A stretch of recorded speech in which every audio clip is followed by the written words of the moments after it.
አዶናይ በዚህ 60 ቀናት ውስጥ ይበላል። የሆነ ሰው ይበላል፣ እርግጠኛ ይረሳል። እንዳጫሉ ሁንዴሳ ይረሳል። እንቅፋት የሚሆን ከሆነ አስወግዶ አዶናይን በጣም ይሄን ልጅ ለማስገደድ በምትበላው ምግብ ራስን እንድትጠብቅ ጥንቆላ ምናምን ጠራቱ ድፍት ይበል ሆነች እሷ ስለሱ 60 ቀን 30 ቀን ብላ የምትወስንለት ልጅ ላሳክም እንጂ ለአንተ ልሸጥልህ አይደለም የመጣው። አዶናይ እዛ ጋር ብዙ ገንዘብ ታገኛለህ። ገንዘብ አልፈልግም። አፕዴት ወደ ፕሮቴስታንት ቤት ፕራይም ታይማቸው ላይ ደግሞ አይደለም የሚቀይሩት። የትራንስፈር ማኒ ካለው ሙስሊምም ዘፋኞች አሏቸው፣ ፕሮቴስታንትም አሏቸው፣ ኦርቶዶክስም ዘፋኞች አሏት።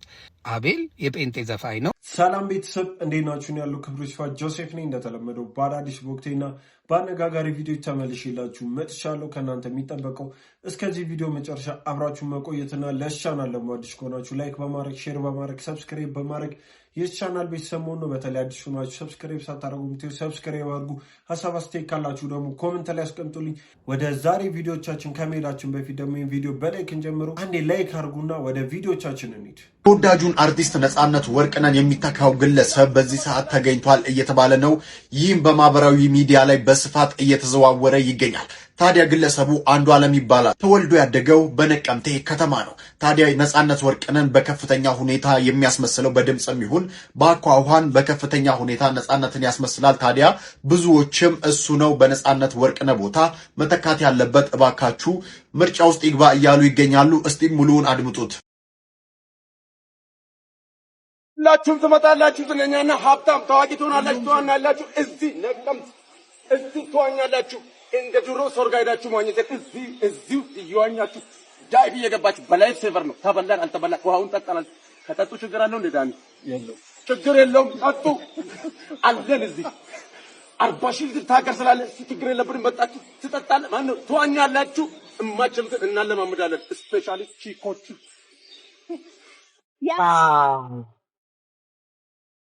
እስቲ እንደኔ መጀመሪያ ላይ ግራ የተገባ ማለት እኔ መጀመሪያ መሰለኝ ነጻነት ወርቅነህ ነው። በፍጹም እኔ ሌላ ሰው እንደ አይነት ድምጽ እንደገና ደግሞ አክቲንጉ ኢቨን መልኩ ራሱ እንዲመሳሰላል ብዬ አልጠበቅኩም። ራሱ ነበር የመሰለኛው የድሮ ቪዲዮዎች እየወጡ ስለሆነ እና በጣም ነው ግራ የገባኝ እና በጣም ነው የሚያስደነግጠው። አንዳንዴ እንደዚህ ነገር ያስደነግጣል። በተለይ በሞተ ሰው ደግሞ ስናየው ግራም ያጋባል፣ ያስደነግጣል። ምን ተሰማችሁ ኢንስቲትዩት ወገን? አሁን ነው በየሃይማኖታችን ዱዓና ጸሎት ልናረግ የሚገባው በዚህ ሰዓት ነው። ከዚህ በኋላ ነዳጅ ለአንድ ወር ያህል ከጠፋ ነው ማለት እዛ ጦርነቱን የሚያረጉት ሀገራቶች ከሚሞትባቸው ህዝብ በላይ አፍሪካ ውስጥ በራብ የሚሞተው ህዝብ ይበልጣል።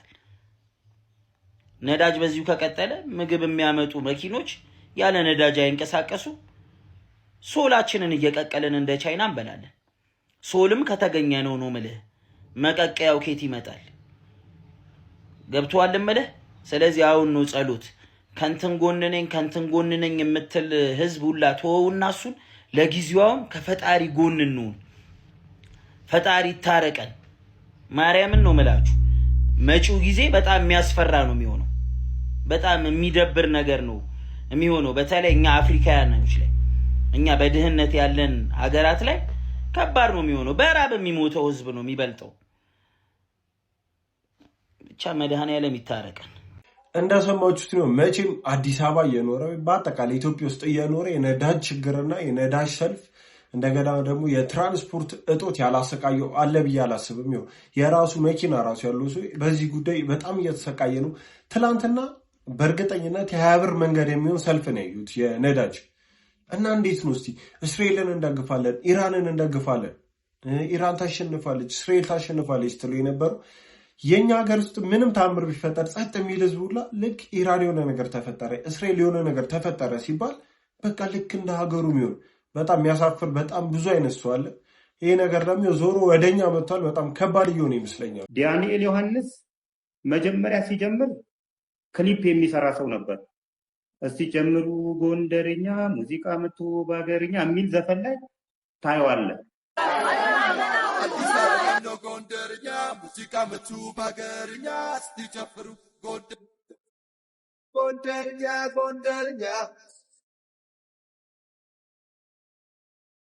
ሌላም አንድ ዘፈን ላይ እሱ ጋር ታየዋለህ። አዎ ሌላም አንድ ዘፈን ላይ ታየዋለህ። ሜቢ እንትን ብየዋለሁ፣ ፖስቼዋለሁ። ከዛ ተነሳና ፓስተር ሆነ።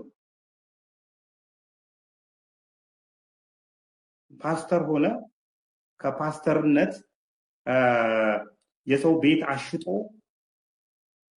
እነዩ ጩፋን እነንትናን ከነንትን ጋር ትግል ስለገባ ሊያሸንፋቸው ስላልቻለ ፓስተርነቱን ወዲያው ገልብጦ ደግሞ ሄሎ ታክሲ የሚባል ድርጅት አቋቁሞ የአዲስ አበባን ታክሲዎች 4 ሄሊኮፕተር ጭምር ገዝቼ 4 ሄሊኮፕተር አስበዋል በኔትወርክ አገናኘውና ሄሊኮፕተር ስፈልግ አሁን እኔ ከቃሊቲ መገናኛ ለመሄድ በሄሊኮፕተር ለመሄድ ከፈለግ እንደ ታክሲ ሄሊኮፕተር ጠርቼ አደርሳችኋለሁ በሚል አደገኛ ስከሳ እና የተለያዩ ታክሲዎችን ያን ጊዜ ራይድ ገና እየጀመረ ነበረ እንደ ራይድ አገናኝቼ እንትን እላችኋለሁ ብሎ ወዴት ይሄዳል? እሱ ወደ ቱሪዝም ኮሚሽን ይሄዳል። ሆነን ለመናገር ወንጀል ከመስራቱ ውጪ በጣም የሚያነሳሳ ሰው ነው። በቃ ያልገባበት ቦታ የለም፣ ያልሰራው ነገር የለም። እና በጣም ያስገረመኝ የፊንቴክ ዋናው ይሄ ነው እየተባለ ነው። አብሮ አይ ቲንክ ታስሯል መሰለኝ አሁን ላይ። ዛሬ አሜሪካ የምትሰራው አገሯን የምትጠብቅበትን መሳሪያ የኔ ፕራይም ሚኒስተር ለአገሩ መጠበቂያ አድርገዋል። ለምን? የሚያገኘውን ገንዘብ ስራ ላይ ስለሚያዩ፣ ሌብነት ስለሌለው። አሁን እኮ ብዙ ሰዎች ያልተረዱት መከላከያ ሰራዊት ያለበት ሌቭል አያውቅም ሰው። እኔ በአካልም ሄጄ ጎብኝቼ አውቃለሁ። አየር ኃይል ግቢ ጎብኝቼ አውቃለሁ። አሜሪካ ላይ ያሉት ነገሮች እኮ እኛ ጋር አሉ። አሜሪካ ያለው መንሱር ጀማል እኔ አሁን ማለት ነው የመንሱር ጀማል ከዚህ በፊት የተናገራቸውን ኢንተርቪዎች ሳይ ባልተፈታ ነው የሚያስብሉኝ። ባይፈታ ደስ ነው የሚለኝ ከሰራው ስራ አንጻር። ሳሚዳን ከሰሞኑ ማህበራዊ ሚዲያ ላይ ሲዘዋወር የቆየውን ጉዳይ በአደባባይ አፍረጠረጠው። የኢትዮጵያ ዘፋኞች ሃይማኖታቸውን እየቀየሩ ያሉት ፕራይም ታይማቸው ወይንም በሙዚቃ ስኬት ላይ ባሉበት ሰዓት አይደለም፣ አልበም አውጥተው ተወዳጅ ሆነው የህዝብ ፍቅር በሚያገኙበት ጊዜ ሳይሆን ዝቅ ሲሉና መውጣት የማይችሉ ሲመስላቸው ነው ሲል በማህበራዊ ትስስር ገጹ ላይ አጋርቷል።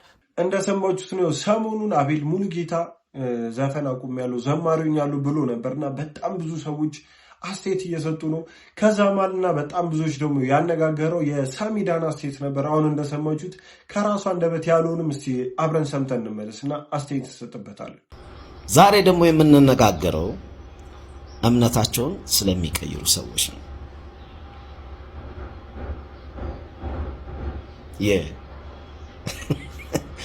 በተለይ ደግሞ ሙዚቀኛ ሆነው ወይ ድምፃውያን ሆነው ከኦርቶዶክስ ቤተ እምነት ወደ ፕሮቴስታንት ቤተ እምነት የሚቀይሩ ማለት ነው። እኔ እንግዲህ በፋሚሊ ሁለቱም አሉ፣ ፕሮቴስታንትም አሉ፣ ኦርቶዶክስም አሉ። ሶ I don't have any problem። የኔ ዛሬ ውግንነት ከሙዚቃ ጋር ከሙዚቃ አንጻር ነው፣ ሙዚቀኛ ከመሆን አንጻር ነው። እነዚህ ሰዎች እነዚህ ድምፃውያን እምነታቸውን ሲቀይሩ ብዙ ጊዜ የሚሰጡት መግለጫ ነው የሚገርመኝ። ጥልቅ ውስጥ ነበርን ነው የሚሉት። የትኛው ጥልቅ ነው? እኮ ለምሳሌ ፕራይም ታይማቸው ላይ ደግሞ አይደለም የሚቀይሩት እምነታቸው። ፕራይም ታይም ማለት ለምሳሌ ዘፈን አድርገ ዘፈኑ ታውቆ አልበም ሊሆን ይችላል፣ ሲንግል፣ ከዛ ቱር ትወጣለ።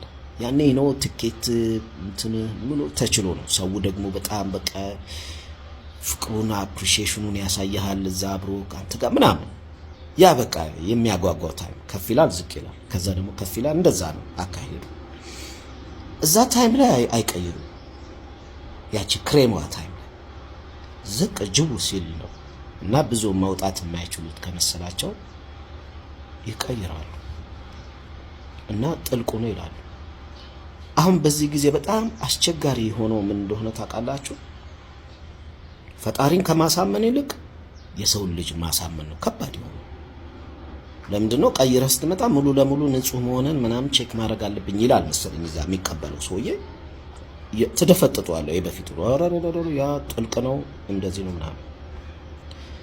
እንግዲህ አንዳንድ ይሄ የሆነ ጊዜ ላይ የሚወራው ይሄ ሳይንቲስቶች ጋር የሚሄዱ ሳይንቲስቶች ምላችሁ ይሄ ጠንቋዮች፣ እኛ ሰፈር ውስጥ ሳይንቲስት ነው የምንላቸው እና ይሄ ሽንት አመድ ምናምን ደበላልቆ ምናምን ይገጫል። እነዛ ሳይንቲስቶች ጋር ሄደው የሚካድሙ ካሉ ኦኬ ያ ሜቢ እንግዲህ ጥልቅ አሰራር ሊሆን ይችላል። አይ ዶንት ኖ። ግን እዛ አመድ ውስጥ ያለ ሰውዬ ህይወትን ተንቢዮ ይቀይራል ብሎ ማሰብ ራሱ በጣም የሚያስገርም ነው። ኤኒዌይስ እንደዛም ከሆነ ኦኬ። ዘፋኝነት በራሱ ኃጢአት ነው። የስኔ አሁን ኦርቶዶክስ እምነት ተከታይ ነኝ። ኦርቶዶክስ እምነት የሚለው ዘፋኝነት ኃጢአት ነው የሚለው ምክንያቱም መጽሐፍ ቅዱስ ላይ በ16ኝነት ተጠቅሷል። ያው ትላንት እንደተነጋገር ነው ከ1 እስከ 15 ደግሞ አዳሜ ስደፈጥጩ ነው የምትዩ። ስለዚህ ሁላችንም ገቢ ነው። ንጹህ ነኝ ብናም ብሎ የሚወጣ ሰው ካለ ይገርመኛል።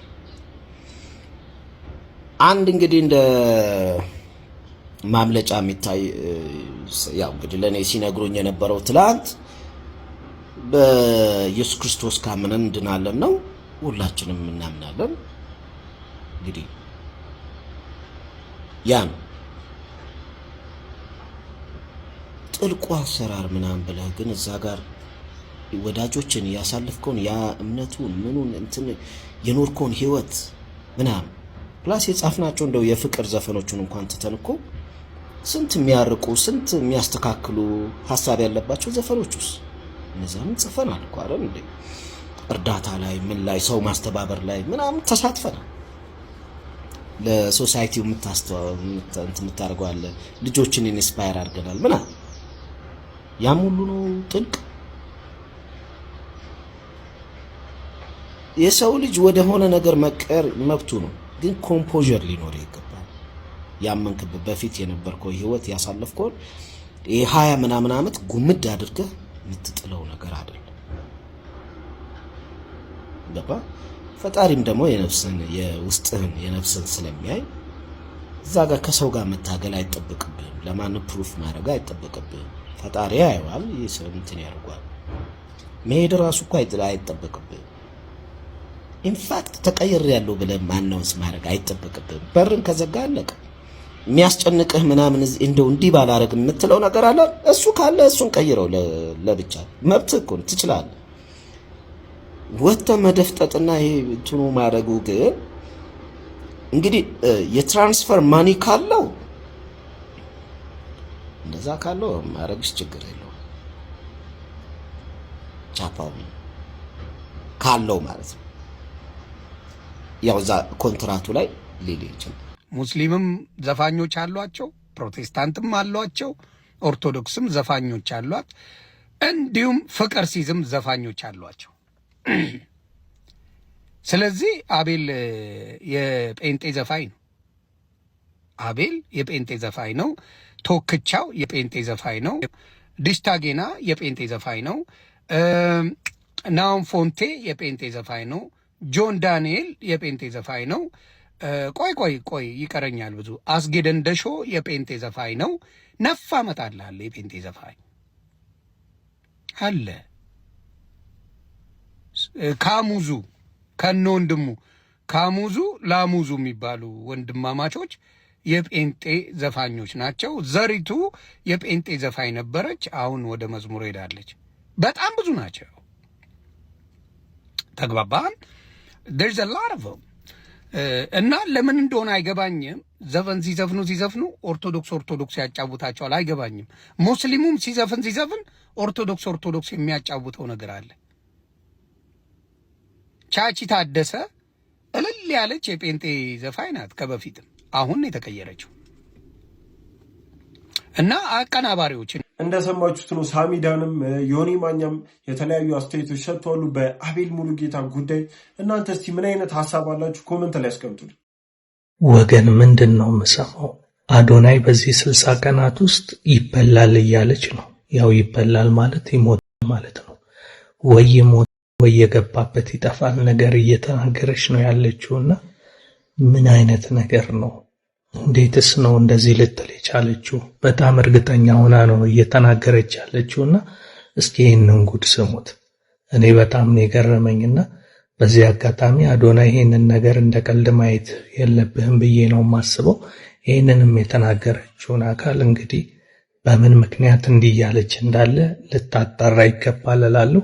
እስኪ እናንተ ስሙና ምን ትላላችሁ በዚህ ጉዳይ? ሐሳብ አስተያየታችሁን ከስር ጻፉልኝ። ቪዲዮውን ግን ስሙት።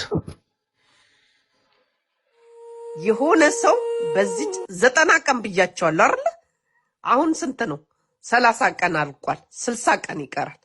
የሆነ ሰው ይበላል። ይሄን እነግራቸዋለሁ። በቃ ሹር ነኝ፣ እርግጠኛ በቃ ይሄን እነግራቸዋለሁ።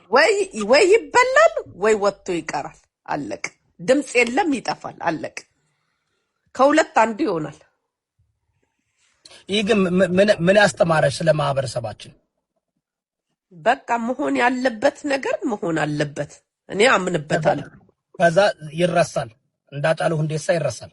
አይ ዶንት ኬር አባውት ለምን ብትል ማለት ነው ለዓላማ እንቅፋት መጻፉ ይላል። ገብቷል? አብሮክ መድረክ ላይ ያስወጣክ ሰው ማለት ነው እንቅፋት የሚሆን ከሆነ አስወግዶ ይላል። እያስወገዱ ነው። ስለዚህ አሁን እንቅፋት ይሆኑ አሉ። ምክንያቱም ወደ ግራ ነው ወደ ቀኝ ነው ይሄዳሉ። ለምሳሌ ይወዳብ ለዓላማዬ የሚያሰጋኝ ሰው ካለ አስወግጄ ከማለፍ ወደ ኋላ አልልም። ያን ዓላማዬ ሹር ኮንኩኝ ማለት ነው። እሱም ኢትዮጵያ ውስጥ ኮንኩኝ እኔ አሁን ለምሳሌ ባለስልጣን ነኝ ልበል። ከዛ በኋላ እንቅፋት የምትሆንብኝ ከሆነ እውነቴን ነው የምነግርህ ዓላማዬን ለማሳካት እዛ ጋር ለመድረስ አረጋለሁ።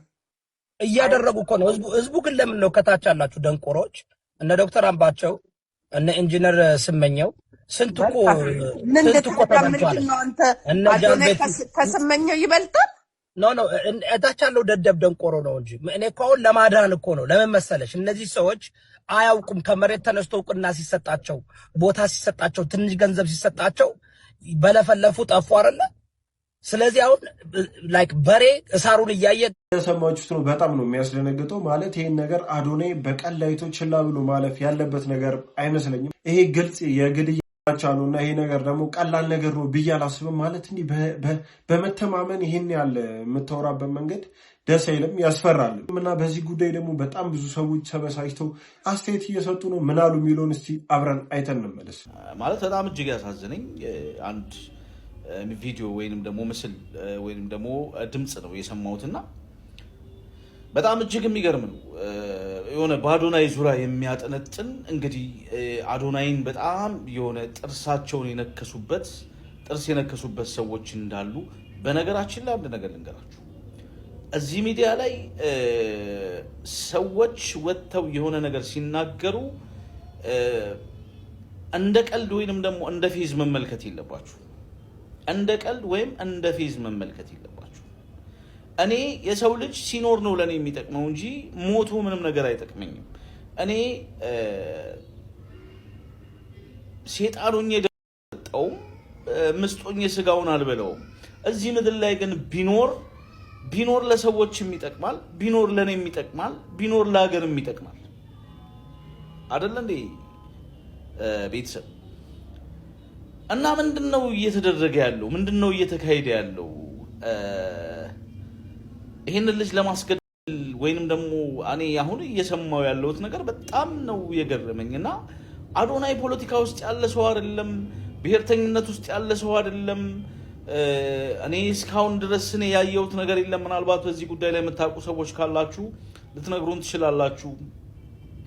ግን በጣም አደገኛ ነው። በድፍረት ሰዎች ወጥተው እኔ አንድ ሴት ናት በጣም እጅግ ማቃት ሴት ነች እንጂ ማቃት ሴት ናት ይሄንን ስታወራ የሰማሁት ከኢንጂነር ስመኘው ይበልጣሉ ያዶናይ ብላ ነው የተናገረችውና በዚህ ሰሞን ውስጥ አንድ ሰው ይሞት ወይ ደግሞ ከናካቴው ደብዛው ይጠፋል። አዶናይ ከኢንጂነር ስመኘው ይበልጣሉ። ምን አደረገ አዶናይ?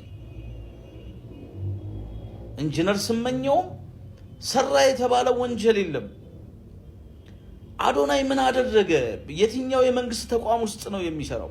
የትኛው የመንግስት ተቋም ውስጥ ተመድቦ የህዝብን ህዝብ አምኖት ወይንም ደግሞ ህዝብ ወክሎት የሆነ ቦታ ላይ ተቀምጦ እየሰራ ወይም በሙስና ያባከነው ገንዘብ የበላው ገንዘብ ህዝብን ያስለቀሰበት ህዝብን ያስነባበት ሁኔታ ካለ ኢትስ ኦኬ። እሱንም እስከ ደረጃ ምንድነው የሚያደርሰው? ምን አደረገ አዶናይ? ምንድነው ጥፋቱ? ምንድነው በደሉ? ይሄ ልጅ እስቲ አሁን በቃ ይወገድ ብሎ እዚህ ላይ እንደውም እዮዳብ ምን አለ እንደነ ሀጫሉ ማለት ነው አለ።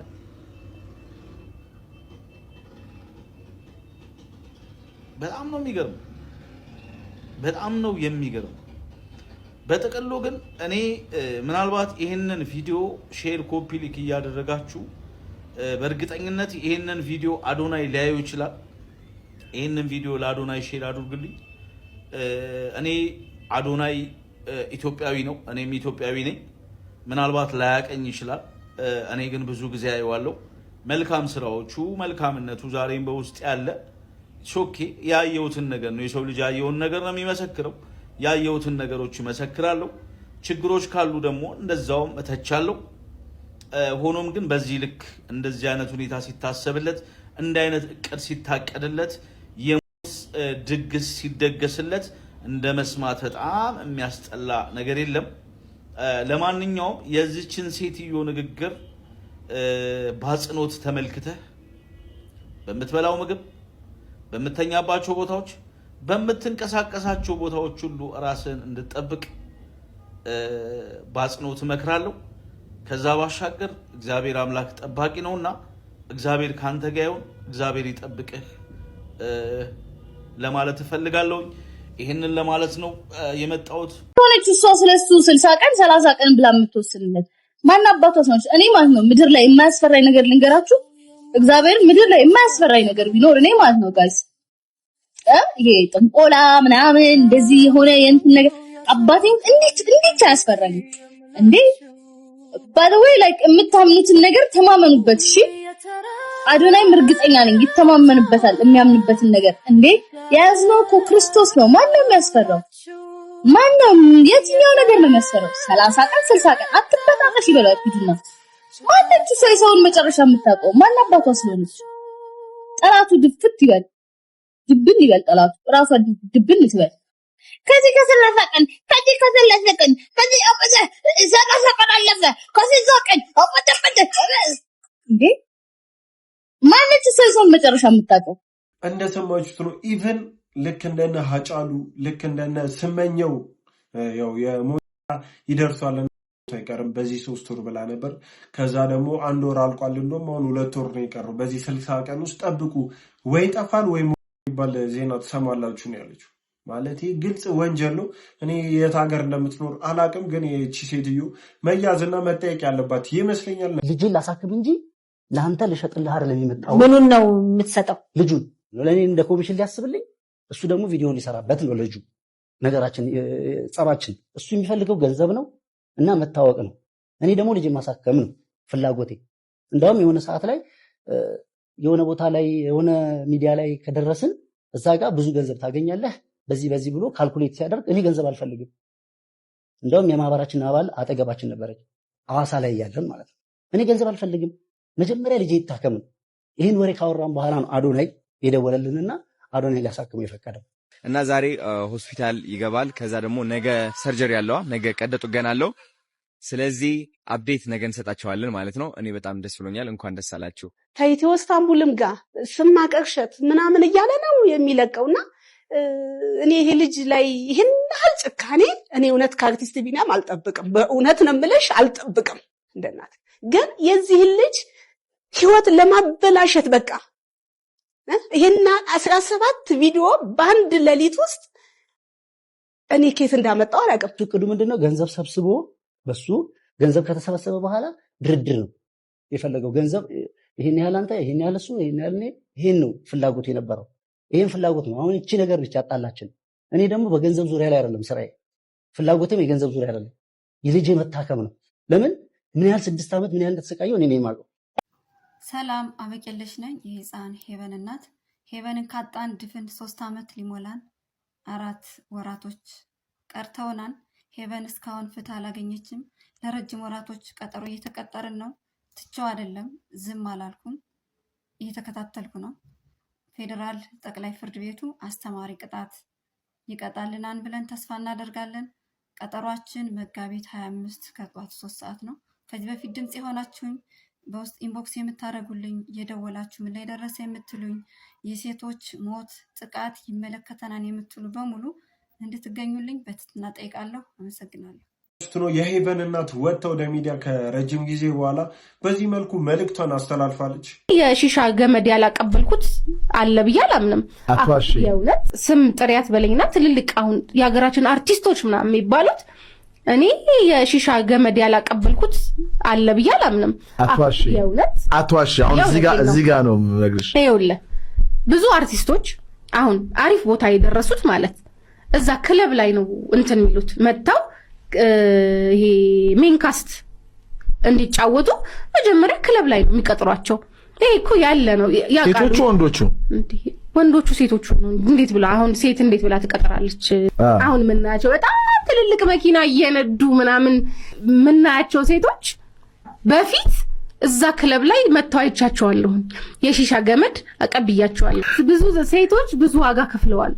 ተሰሚነት ስለሌላቸው ለአርቱ ፍቅር ስለነበራቸው መታወቅም ስለሚፈልጉ ከቲቪ ሆስት ጀምረ እኔም አሁን እግዚአብሔር ይመስገን አሁን እኩል ላይ ቆመናል ሁላችንም። እና እኩል ላይ ቆመናል ስለ ቴክኖሎጂው ተራቋል። ሁላችንም ፌመስ መሆን የምንችልበት ሰዓት ነው። የዛኔ ግን አልቻሉም ነበር እነሱ። ስለዚህ ዳይሬክተሮች የሚሏቸውን ነገር ያዳምጣሉ። በቃ አለቀ። ይመጣሉ፣ የተቀጠሩበት ቦታ ይመጣሉ። የብዙ ሴት ህይወት ተበላሽቷል። የብዙ ሴት ምንድነው እዛ ክለብ ውስጥ ምንድነው የሚያበላሻቸው? እንዴ መቼም እንትናል ወተት አይደለም ማቀርብላችሁ አይደል? ምኑ የሚቀርበው እንዴ ውስጥ የሚጠጣ ነው። ሲጠጣ ራሳቸው ይዞራል እነዚህ ሴቶች። ከዛ በኋላ ይሄ የራቁት ቪዲዮ የሚባል ነገር አሁን አይደለም የተጀመረው። ማኔ የዛኔ ነው። ከዛም በፊት ይሆናል የተጀመረው አላውቅም። እኔ ባለሁበት ሁኔታ ግን እነዚህ ሴቶች ብዙ ነገር ይያዝባቸው ነበር። የዛኔ ዳይሬክተሮች በጣም ብዙ ሴቶችን ጎድተዋል። በጣም የብዙ ፊልም ዳይሬክተሮች ብዙ ሴቶችን ጎድተዋል። ሴቶች ተጎድተው ነው እዚህ ጋር የደረሱት። በተለይ ፊልሙ ዓለም የገቡ እንደዚህ ይሄ ሚዲያው ላይ ያሉ ሴቶች በጣም አቢዩስ ተደርገዋል። አሁንም እየተደረጉ ነው። አሁን ሚዲያው ላይ ያሉት ብቻ ሳይሆን ሴት ልጅ በአጠቃላይ እየተጎዳች ነው።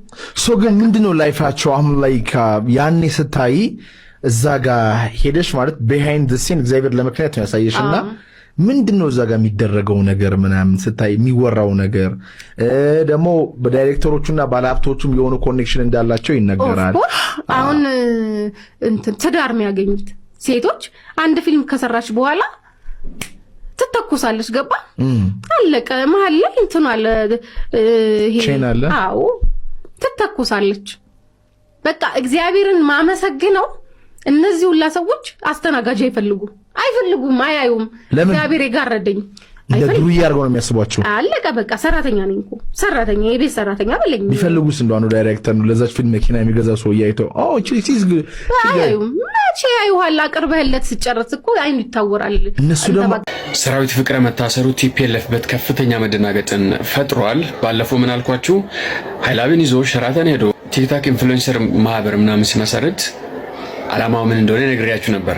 ሊስን ቱ ዲስ ቲፒኤልኤፍ የነ ሰራዊት ፍቅሬ በጣም ያማል። ለኢትዮጵያ ለቤተሰብ ብቻ ሳይሆን ለአድናቂም ለወዳጅም ለበርካታ ዓመታት እንደዚህ አይነት ክብራቸውን ጠብቆ የኖሩና አንቱ እየተባሉ የነበሩ ሰዎች በትንሽ ስተት እና የማጭበርበር እንትን እዛው ወጥመድ መሆን ቀላል ዋጋ ያስከፍልም። በጣም ከባድ ነው።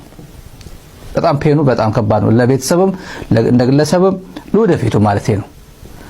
አሁን የነ ሰራዊት በኢትዮጵያ መገናኛ ብዙሃን እንዲህ ብሎ ሰራዊት ፍቅሬ ከነ አያቱ ስም ጽፈው ፈገግ ብሏል፣ ጠቁሯል፣ ይታያል። እኔ የሚያሳዝነኝ ያዘንኩት ነው። ክብሩን አስጠብቆ ለዘመናት የኖረ እና በትንሽ ስህተቶች እንደዚህ አይነት ከሮንግ ፐርሰንስ ጋር ቲፒኤልኤፍ ሶሻል ሚዲያን በኃይላብ እና በሰራዊት ፍቅሬ በኩል ለመቆጣጠር ያደረገው ነገር ስለተመታ ፔንፉል ነው አለ። በቃ የተከበረ ሰው ነበረ። በቃ ዘመኑን ሙሉ ሰራዊት ፍቅሬ በዘመኑ ተከብሮ ያውቃል እንዴ? ሞላጫ ሌባ መሆኑን ነው የምናውቀው። ከስርዓቱ ጋር ባለው ግንኙነት በለጸገ ሀብት አገኘ። የደርግ ስራ አልቃ ነበረ። ደርግ ጋርም እንደዛ ነው። ከዛ ቲፒኤልኤፍ ጋር እንደዛ ነው። ግን ይሄን አሁን የአሁኑን መንግስት ፎር ሳም ሪዝን ጠልቶታል። በእርግጥ የጠላበት ምክንያት ቲፒኤልኤፍ ይመጣል የሚል ምልከታ እንዳለው ነው። ቲፒኤልኤፍ በጣም ኢንቪንሲብል፣ ማንም ተዋግቶ የማያሸንፈው ምናምን ብሎ ነው የሚያስበው። አት ኤኒ ታይም ቲፒኤልኤፍ ትመለሳለች ብሎ ነው የሚያስበው። ፔንፉል ነው አለ። በቃ በጣም ያሳዝናል። የተከበረ ሰው ነበረ። ሰራዊት ፍቅሬ በህይወቱ ክብር አይቶ አያውቅም። ሌብነትና በዘረፋ ብር መሰብሰብ ከሆነ ክብር፣ እሱን ክብር ልንል እንችላለን። አዘርዋይስ ግን the most disgraceful ቲፒኤልኤፍ ክሊክ ነው። ጠቁሮ አየሁት። በቃ ቲፒኤልኤፍ አትመለሽ፣ አንቺና ጃዋር አትመለሽም፣ ሌላው ይምጣ። የነ ሰራዊት ፍቅሬ ነገር ወደ ፖለቲካ ኢቭን እየተገናኘና በሌላ መንገድ ክሳቸው ሊሄድ እንደሚችል እየተሰማ ይገኛል። በዚህ መልኩም ከፖለቲካ ጋር እያገናኙት ነው። ድምፃዊው በሴት ልጅ ጥቃት ተከሶ ፍርድ ቤት ቀርቧል። የምታውቁት መረጃ ምንድነው ያላችሁን መረጃውን ይዘናል። የተበዳዩዋ ታሪክ ግን በጣም ነው የሚያሳዝነው። እስኪ መረጃውን በአጭሩ ላቀርብላችሁ። በፋና ላምሮት ላይ የሚታወቀው ድምፃዊ አህመድ ማንጁስ ማክሰኞ መጋቢት 22 ቀን ቂርቆስ ምድብ ችሎት የቀረበው አንዲት ወጣት ላይ የአካል ጉዳት አድርሷል በሚል ነው። ነገር ግን የግል ተበዳዩ የተፈጸመብኝን ግፍ የፍትህ አካላት አሳንሶታል በማለት ስሜት በሚነካ ሁኔታ አጋልጣለች። ታሪኩ እንዲህ ነው። ተበዳዩዋ የአዲስ አበባ ዩኒቨርሲቲ የቲያትር ጥበብ ተመራቂና የራሷ ቢዝነስ ያላት ወጣት ናት። መስቀል ፍላወር አካባቢ በሚገኘው ፕላቲኒየም ክለብ ውስጥ ከጓደኞቿ ጋር ስትዝናና አህመድ ቀርቦ ተዋወቃት። በጣም ታምሪያለሽ፣ አዲስ ክሊፕ እየሰራው ነው፣ እዚያ ላይ እንድትሰሪ እፈልጋለሁ እያለ ማግባባት ጀመረ። ማለዳ ላይ ሂሳብ ከፍላ ልትወጣ ስትል ልሸኝሽ አላት። እሷም ነግቷል አያስፈልግም ብላው ነበረ። ከዛ በኋላ የሆነውን አታውቀውም። ራሷን ያገኘችው ክለቡ አጠገብ ካለው ስታር ሆቴል ውስጥ አህመድ በር ሲቆልፍባት ነው። ምን እያደረክ ነው ተው ስትለው አልጋ ላይ ገፍትሮ ክፉኛ መደብደብ ጀመራት። በከፍተኛ ድምፅ ስትጮህ የሆቴሉ ሰዎች ደረሱላት። የወሰደባትን ስልኳንና ፓስፖርቷንም ፖሊስ አስጠራለሁ ብላ ጮሃን ያስመለሰችው። በጣም የሚያሳዝነው የህግ አያያዝ ነው ትላለች። ላንቻ ፖሊስ ጣቢያ ስትሄድ ፖሊሶች እሱን ጠርተው ቃል ከተቀበሉ በኋላ ወዲያውኑ ለቀቁት። ክሷን አቋርጣ እንድትታረቅም ከፍተኛ ጫና ፈጠሩባት። ጉዳዩን ወደ አዲስ አበባ ፖሊስ ኮሚሽን ወስዳ ዳግም እንዲንቀሳቀስ ብታደርገውም ፖሊስና አቃቤ ሕግ የተፈጸመባትን የአስገድዶ መድፈር ሙከራ ወደ ጎን ትተው ክሱን በድብደባ ብቻ አድርገውባታል። ይሄ አግባብ ስላልሆነ ህዝብ ይወቅልኝ ብላለች። በፍርድ ቤቱ ውሎም አቃቤ ሕግ በቀኝ እጁ በቦክስ ፊቷንና ከንፈሯን በመምታት ጉዳት አድርሷል ብሎም ክስ አቀርቦበታል በድምፃዊው ላይ። ድምፃዊው አህመድ በበኩሉ ከጠበቃዬ ጋር አልተመካከርኩም፣ እንዲሁም ጉዳዩን በእርቅ ለመጨረስ እየሞከርኩ ነው በማለት ጊዜ ጠይቋል። ፍርድ ቤቱም አህመድ ማንጁስ በ5000 ብር ዋስትና ከእስር እንዲፈታ አዞ መዝገቡ መልሶ ለማየት ለመጋቢት 29 ቀን 2018 ዓ.ም ቀጠሮ ሰጥቷል። እናንተ በዚህ ጉዳይ ላይ ያላችሁ አስተያየት ምንድን ነው? እንደሰማችሁት ነው ታዋቂው ዘፋኝ እንደተከሰሰ ሰምታችኋል። እና ይህ ነገር እኔ በጣም ግራ እያጋባኝ ነው። ማለት በጣም ብዙ የሚታሰር ሰው በዝቷል። በተለይ ታዋቂ ሰዎች እኔ ምንም ወንጀል ያልሰሩ ራሱ በዚህ ሰዓት የሚፈሩ ይመስለኛል። የሆነ ሰዓት በሆነ ነገር እንደሚታሰሩ እያሰቡ ያሉ ነው የሚመስለኝ። ያው እንዳይን ነገር ደግሞ ተፈጥሯል። የምር ይህን ነገር አድርጎ ከሆነ መታሰሩ ተገቢ ነው ብዬ አስባለሁ። ስለ የቤተሰብ ጨዋታ ምክር ወይም ደግሞ የተሰማኝን የቤተሰብ ጨዋታን ለማቅረብ የታጫችሁ ሰዎች ወይ ደግሞ ወደፊትም እድሉን አግኝታችሁ ፕሮግራሙን የምታቀርቡ ሰዎች ፕሮግራሙን ራሳችሁን ሆናችሁ ቅረቡ። ነፃነት ወርቅነህ ያደርግ የነበረውን ነገር ለማድረግ እንደሱ ለማሳቅ መጮህ፣ መዝለል፣ መጨፈር፣ አጓጉል አክቶች ማሳየት አይጠበቅባችሁም። በቃ ነፃነት እንደዛ አያደርግም። ነፃነት የራሱን ከለር ነው ይዞ የመጣው። ዝም ብሎ እኮ ያስቀናል። ይኸውላችሁ እናንተ ለማሳቅ ትዘላላችሁ ትላላችሁ። ነፃነት ጥያቄ ጠይቆ መልሱ በቃ ጸጥ ብሎ ራሱ ሲመለስለት እጁ ስላጣመረኩ እንስቃለን። እናንተ ራሳችሁን ሆናችሁ ኑ። በቃ ያ የነፃነት ከለር ነው። የነፃነት ከለርን ወደነው ነበረ። አሁን እከሌ ሲመጣ እከሌ ደግሞ ያንተን ከለር እንድንወደው ዝም ብለህ ራስህን ሆነ ቅረብ። አንተ አቅም በቻለው መንገድ ግፋ ግፊ። ከዛስ ከተሳካላችሁ ተሳካላችሁ፣ ከወደድናችሁ ወደድናችሁ። በሂደት ደግሞ ማንወዳችሁ ምክንያት የለም። እንደ ምሳሌ ከሆኑ ዓመታት በፊት ኢቲቪ ሐሙስ ጥያቄና መልስ ውድድር ደረጃ ኃይሌ ያቀርብ የነበረው እዛ ፕሮግራም ላይ በመሃል ደረጃ ኃይሌ ይወጣና ገጣሚ ሜሮን ጌትነት ትገባለች። ታስታውሱ ከሆነ ምናልባት የምታስታውሱ ሰዎች ሜሮን ጌትነት ስትገባ ብዙ ሰው አትችለውም ብላ ተብሎ ነበረ። አማን ነው አትችለውም። እና የእውነት አዲስ ሰው በመጣ ቁጥር ትንሽ የሆነ የሚከብድ ይመስለናል። ለተመልካችም ለምንም ይከብዳል። በሂደት ግን እንወደዋለን። ሜሮን ጌትነት ራሷን ሆናን የቀረበችው በሂደት ወደድናት። ከዛስ እንደውም ደረጃ ኃይሌ ይሻላል ሜሮን ጌትነት ይሻላል እስኪባል ድረስ አዲስ ሰው ሲመጣ ደንብ ነው በቃ ይኮ ማንም ድንገት መጥቶ ሊወደድ አይችልም። አዲስ ቦታ ስለሆነ የምትገቡት አዲስ ቦታ ስትመጡ ስታስመስሉ ነፂን ለመምሰል ሞከረ አይችልም። እንደ ነፂ መሆን አይጠበቅባችሁም። እንደ ራሳችሁ ሁኑ። ፕሮግራሙ የሳቅ ፕሮግራም አይደለም፣ የጥያቄና መልስ ነው።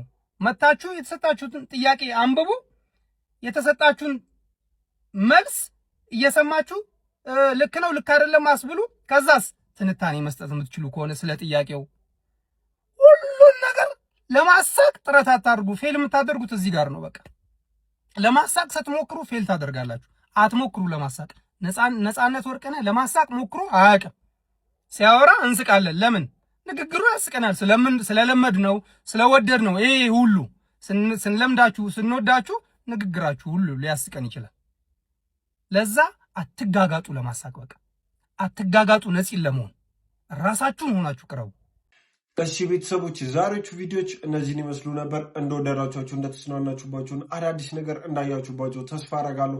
እስካሁን አይታችሁ ላይክ ያላረጋችሁ ላይክ በማድረግ ሰብስክራይብ ያላረጋችሁም ሰብስክራይብ በማድረግ የዚህ ቻናል ቤተሰብ መሆን ነው። በተለይ አዲስ የሆናችሁ ሰብስክራይብ አርጉ። በቀጣይ ቪዲዮ ደግሞ እስከምንገናኝ ሰላም ሁኑ።